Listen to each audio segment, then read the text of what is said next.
Hello, abantu abaningi bakuthola kunzima ukuregister i-XM account besebenzisa i-app yakwa-XM noma i-website yakwa-XM. Kanti kulula. Uvele nje uye kwi-browser yakho noma uGoogle noma ngabe yipho oyisebenzisayo utype xmza.com. Uma uqeda kula phezulu esandleni sokudla kunamalayini amathathu njoba ubona ibutton elisiva lithinta khona. Then bese uyakuphi ku trading. Mawufika ku trading izobe sokuthinta ini u-account type njengoba ubona ibutton elisiva thinta bese kuthiwa ke ufuna iphi account uzobe sewuchoose wena. Uma uthatha i-standard ushuthi uline lomhlophe uzobe ungaphansi kwani kwegama elithi standard usuyaklikha get started yabo.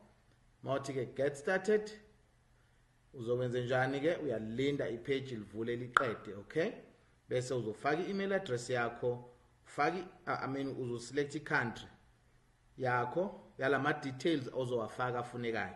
Ufake i-email address ufake i-password angithi mawuqeda uthi have a partner code, enter here, click enter here, usufaka abantu lapha ya MD415 right, bese uya accepta ini or you give consent, then bese iba blue lapha ya, then mawuqeda lapho yeah, so you give consent, it's up to you, uzofunda understand ukuthi kwenzakalani, then bese ke unikeza i-consent uma ngabe ke kudingekile ukuthi wenze kanjalo. Then bese uyasubmita i-form, uyoklikha bani uregister. Ungakhohlwa ukufunda ama disclaimer ngithi yeah, balekile le information.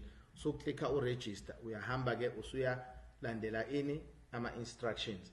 Instruction yokuqala kuthiwa sesikuthumele email ku-email address yakho, sicela uverify email. Usuya ku-email yakho le oyifake ngesikhathi uregister, uyobheka email ebuya kwa-XM, uyayivula bese ulandela ini ama instruction.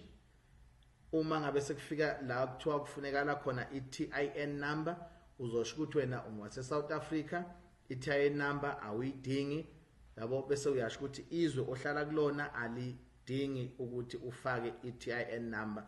Ngaleyo ndlela u-XM uzobe sewendlulisela epagini elilandelayo. Ilokho nje odinga ukuthi ukwenze. Siyabonga. See you kwi-session.